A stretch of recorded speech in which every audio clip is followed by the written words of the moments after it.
परिचय। तनुज, तुम क्या कर रहे हो?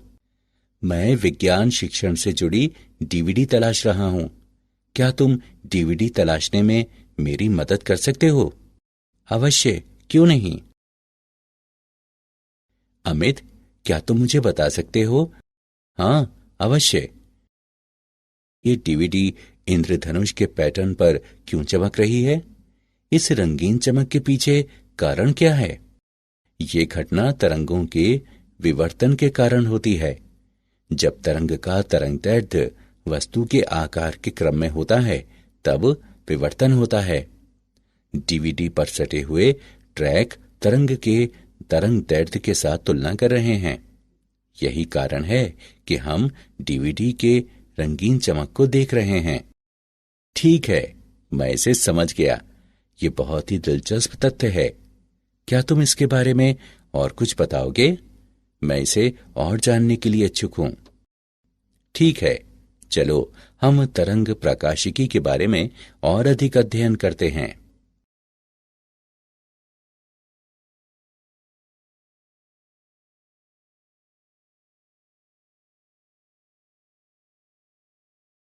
उद्देश्य। इस पाठ के अंत में आप निम्न करने में सक्षम हो जाएंगे। विवर्तन का वर्णन करना, एकल झिरी के कारण विवर्तन को समझना, व्यतिकरण और विवर्तन में अंतर कर पाना, विभेदन क्षमता का वर्णन करना, सूक्ष्मदर्शी और दूरबीन की विभेदन क्षमता की गणना करना, ध्रुवण और पॉलराइड का वर्णन करना, मेलस के नियम को समझना, प्राकीर्णन, परावर्तन और अपवर्तन द्वारा ध्रुवण का वर्णन करना। विवर्तन।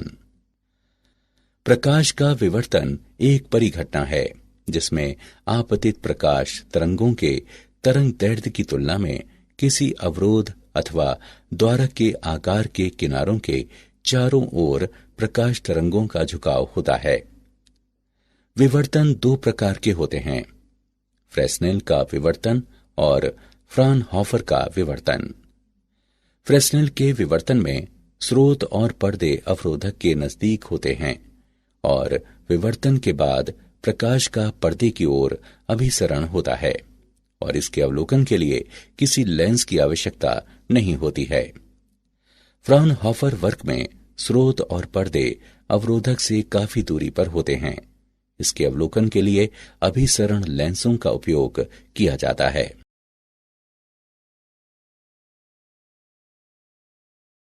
एकल झिरी के कारण विवर्तन। मान लीजिए कोई समतल तरंगाग्र झिरी AB पर आपतित होती है। आपतित तरंगाग्र का प्रत्येक बिंदु द्वितीयक तरंगिकाओं का स्रोत होगा। ये तरंगिकाएं समान कला में तरंगाग्र से निर्गत होती हैं। केंद्रीय उच्चिष्ट को समझने के लिए एक झिरी की कल्पना की जा सकती है जो झिरी के समानांतर समान चौड़ाई के काफी संकीर्ण पट्टियों में विभाजित है।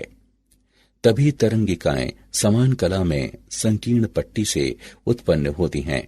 ये सभी तरंगिकाएं समान कला में O बिंदु पर पहुंचती हैं। ये तरंगिकाएं एक दूसरे को सहायता देकर O पर उच्चिष्ट तीव्रता देती हैं। अब हम द्वितीयक निम्निष्ठ और द्वितीयक उच्चिष्ट की उत्पत्ति पर विचार करें। द्वितीयक तरंगिकाएं कोण थीटा से विवर्तित होकर पर्दे पर सामान्य बिंदु P पर पहुंचती हैं। समान कला में तरंगिकाएं P पर नहीं पहुंच पाएंगी क्योंकि P पर पहुंचने के लिए असमान दूरी तय करती है। चरम तरंगिकाओं के बीच पथांतर दिया हुआ है, Bn बराबर D sin थीटा। किसी कोण पर प्रथम द्वितीयक उच्चिष्ट की स्थिति 3 लैम्डा बटे 2D के बराबर है।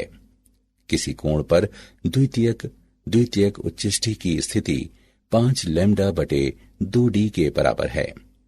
यहां nवा उच्चिष्ट के लिए किसी कोण पर स्थिति 2n + 1 लैम्डा बटे 2D के बराबर है। द्वितीयक उच्चिष्टि की चौड़ाई और केंद्रीय उच्चिष्ट द्वितीयक उच्चिष्टि की चौड़ाई है बीटा बराबर डी लैम्डा बटे डी। केंद्रीय उच्चिष्ट की चौड़ाई दी हुई है बीटा 0 बराबर 2d लैम्डा बटे डी। यदि झिरी संकीर्ण है तभी कोई विशिष्ट विवर्तन पैटर्न संभव है। यदि झिरी पर्याप्त रूप से बड़ी है तो द्वितीयक उच्चिष्ट दृश्यमान नहीं होगा।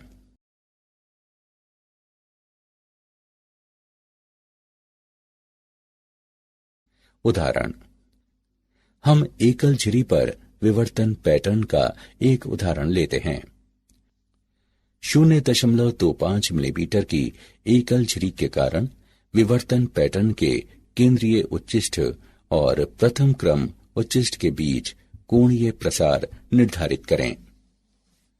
जब प्रकाश का 5890 एंगस्ट्रम तरंगदैर्घ्य इस पर लंबवत रूप से आपतित होता है। आइए हम इसका हल देखते हैं। हम जानते हैं कि अर्ध कोणीय प्रसार दिया हुआ है sin थीटा बराबर 2n+1 लैम्डा बटे 2। इसका समीकरण करने पर हम पाते हैं लैम्डा बटे 2 बराबर 3 लैम्डा बटे 2। जब थीटा छोटा है तो sin थीटा का मान थीटा के समतुल्य है। इससे प्राप्त होता है a थीटा बराबर 3 लैम्डा बटे 2। मान रखने पर हम थीटा का मान प्राप्त करते हैं। थीटा बराबर 3.530 गुणा 10⁻³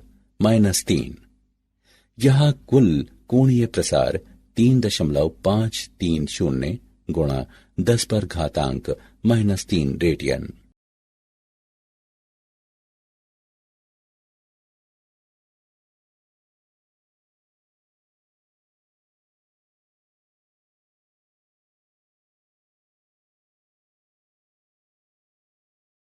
व्यतिकरण और विवर्तन के बीच अंतर।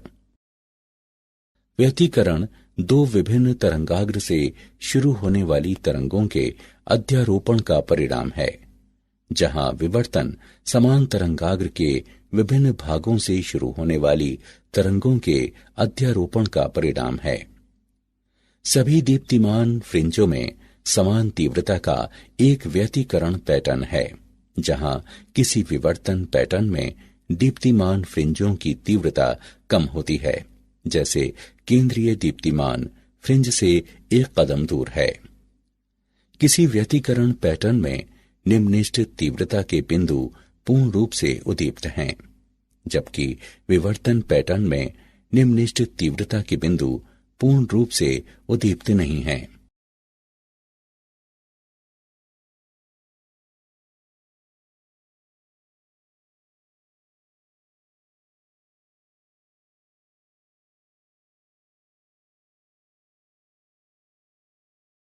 विभेदन क्षमता। किसी प्रकाशकीय यंत्र की क्षमता जिससे काफी नजदीकी दो वस्तुओं के अलग बिंब उत्पन्न होते हैं, उसे विभेदन क्षमता कहते हैं। रेले कसौटी। जब विवर्तन पैटर्न के केंद्रीय उच्चिष्ट में एक बिंदु स्रोत प्रथम निम्निष्ठ के विवर्तन पैटर्न के अन्य बिंदु स्रोत पर गिरता है, तो दोनों बिंदु प्रकाशिकी यंत्र द्वारा विभेदित कहे जाते हैं। लेंसों की विभेदन क्षमता। लेंस की विभेदन क्षमता वो योग्यता है जो एक दूसरे से नजदीक दो बिंदुओं को अलग कर सकती है। विभेदन क्षमता लेंस के द्वारक का समानुपाती और उपयोग में लिए गए प्रकाश के तरंगदैर्घ्य का व्युत्क्रमानुपाती होती है। सूक्ष्मदर्शी की विभेदन क्षमता।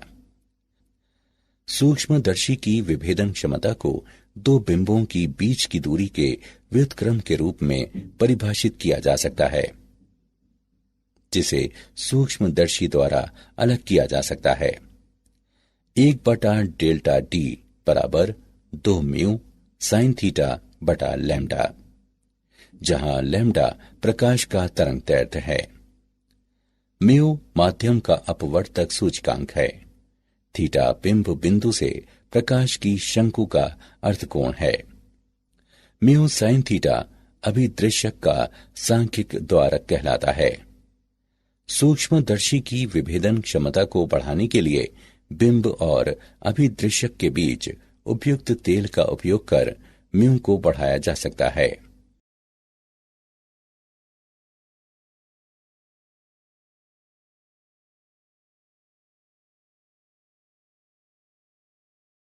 दूरदर्शक की विभेदन क्षमता। कोणीय वियोजन से भी छोटे किसी कोण द्वारा विभाजित बिंदु सम स्रोतों को विखंडित नहीं किया जा सकता है। एकल प्रकाश की दूरदर्शक को 1 आर्क सेकंड से भी कम कोणीय वियोजन हो सकता है। किसी दूरदर्शक का कोणीय वियोजन निम्न प्रकार से दिया जा सकता है। R बराबर लैम्डा विभाजित d, जहां लैम्डा अवलोकित विकिरण का तरंग दैर्ध्य है और d सूक्ष्मदर्शक अभिदृश्यक का व्यास है। परिणामी R रेडियन है। कोणीय वियोजन से बड़े स्रोत विस्तारित स्रोत कहलाते हैं और छोटे स्रोत बिंदु स्रोत कहलाते हैं। किसी दूरदर्शक की विभेदन क्षमता दो विभिन्न बिंबों के बीच के कोणीय विभाजन का व्युत्क्रम होता है, जिसके प्रतिबिंब दूरदर्शन में पृथक होते हैं। d थीटा बराबर 1.22 लैम्डा बटे a। वृहत्तम द्वारक अभिदृश्यक वाला दूरदर्शक उच्च विभेदन देता है।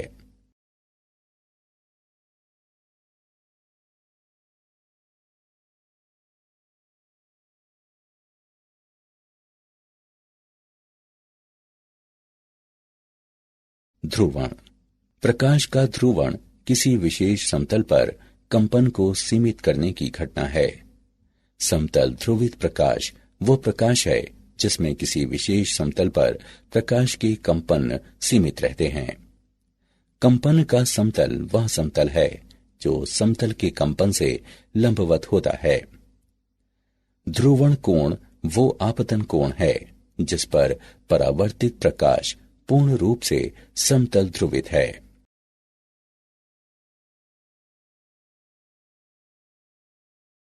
पोलेराइड। पोलेराइड एक प्रकार की प्लास्टिक शीट है जो सामान्य प्रकाश के प्रसारित पुंज को पोलराइज कर सकती है, क्योंकि ये दीर्घ समानांतर अणुओं से बनी होती है। ये सिर्फ समतल ध्रुवित को स्थानांतरित करती है यदि ये अणु ध्रुवण के समतल के समानांतर है। चूंकि परावर्तित प्रकाश आंशिक रूप से ध्रुवित है, इसका इस्तेमाल अक्सर चमक खत्म करने के लिए धूप वाले चश्मे में होता है। पोलेराइड की मदद से अध्रुवित प्रकाश से रेखीय ध्रुवित प्राप्त किया जा सकता है। ध्रुवण की दिशा जो ध्रुवीकरण पदार्थ को गुजरने की अनुमति देती है उसे संचरण अक्ष कहते हैं।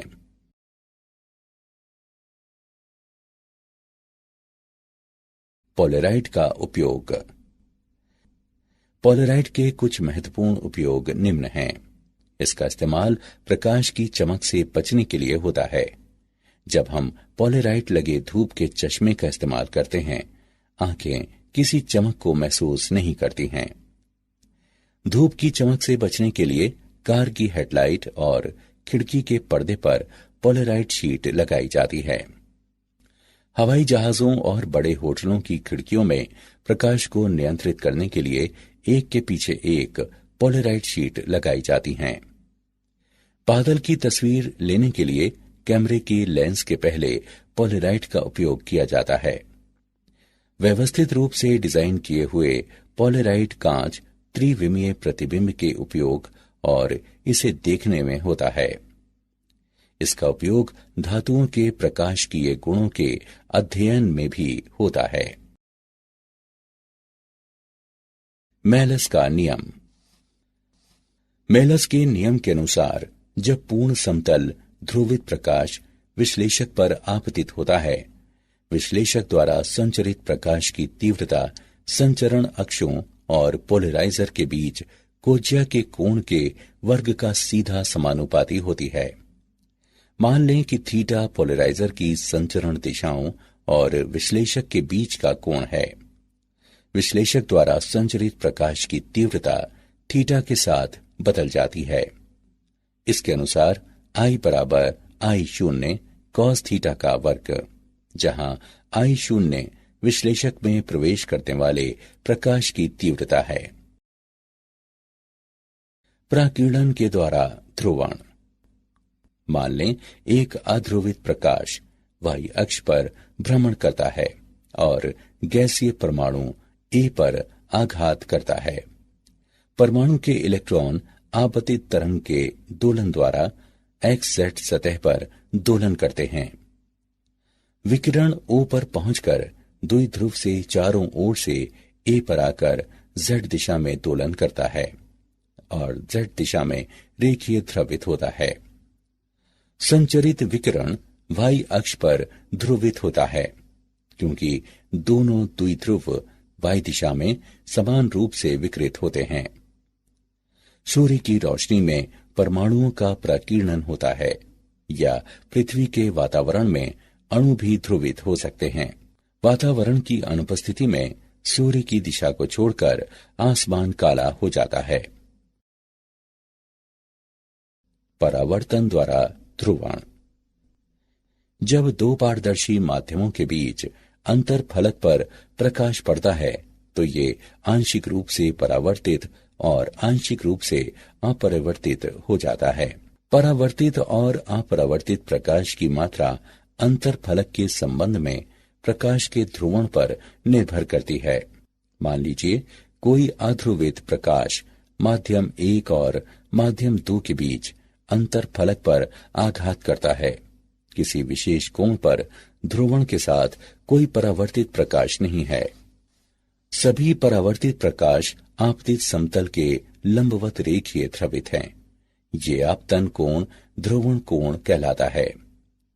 tan IP बराबर n, जहां n उस माध्यम का अपरिवर्तित सूचकांक है जिस पर प्रकाश का आपतित होता है। यह समीकरण ब्रीवस्टर का नियम कहलाता है। अपवर्तन द्वारा ध्रुवण।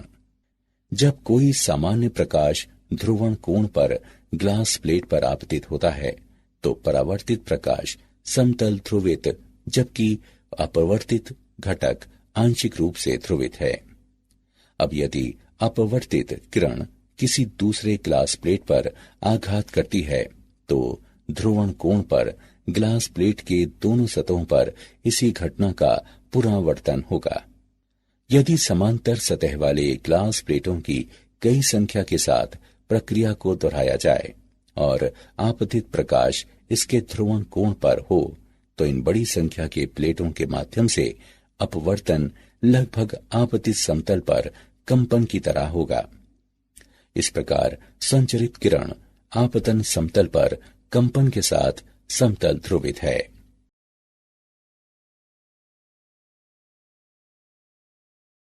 क्या आप जानते हैं विवर्तन जाली नियमित पैटर्न के साथ एक प्रकाशिकी घटक है जो विभिन्न दिशाओं में भ्रमण करने वाली झिरी प्रकाश की कुछ किरणें हैं। विवर्तन का एक परिणाम है जो लाउड स्पीकर से निकलने वाली आवाज सीधे आगे जाने के बजाय फैल जाती है। ध्रुवण फिल्म लगे सनग्लास का इस्तेमाल खासकर मछली पकड़ने और नौका विहार करते समय उपयोग में लाया जाता है। ऐसे सनग्लास को इस हिसाब से डिजाइन किया जाता है कि पानी के माध्यम से भी देखा जा सकता है। सारांश। आइए हमने जो कुछ सीखा है उसे संक्षेप में दोहराएं। प्रकाश का विवर्तन एक परिघटना है जिसमें आपतित प्रकाश तरंगों के तरंग दैर्ध्य की तुलना में किसी अवरोध अथवा द्वारक के आकार के किनारों के चारों ओर प्रकाश तरंगों का झुकाव होता है। यदि झिरी संकीर्ण है तो विशेष विवर्तन पैटर्न संभव है। यदि झिरी जरूरत से ज्यादा बड़ी है तो द्वितीयक उच्चता दृष्टिगत नहीं होगी। किसी प्रकाशिकी यंत्र की वह क्षमता जिससे दो बिंबों के प्रतिबिंब एक साथ काफी नजदीक बनाए जा सकते हैं उसे विभेदन क्षमता कहते हैं। किसी लेंस की विभेदन क्षमता इसकी वह योग्यता है जिससे दो बिंदुओं को आसानी से एक दूसरे से अलग कर सकते हैं। प्रकाश का ध्रुवण वह परिघटना है जो किसी समतल पर प्रकाश के कंपन में अवरोध पैदा करती है। मेलस के नियम के अनुसार जब पूर्ण समतल ध्रुवित प्रकाश विश्लेषक पर आपतित होता है, विश्लेषक द्वारा संचरित प्रकाश की तीव्रता संचरण अक्षों और पोलराइजर के बीच कोज्या के कोण के वर्ग का सीधा समानुपाती होती है। जब दो पारदर्शी माध्यमों के बीच अंतर फलक पर प्रकाश पड़ता है तो ये आंशिक रूप से परावर्तित और आंशिक रूप से अपवर्तित हो जाती है। परावर्तित और अपवर्तित प्रकाश की मात्रा अंतर फलक के संबंध में प्रकाश के ध्रुवण पर निर्भर करती है।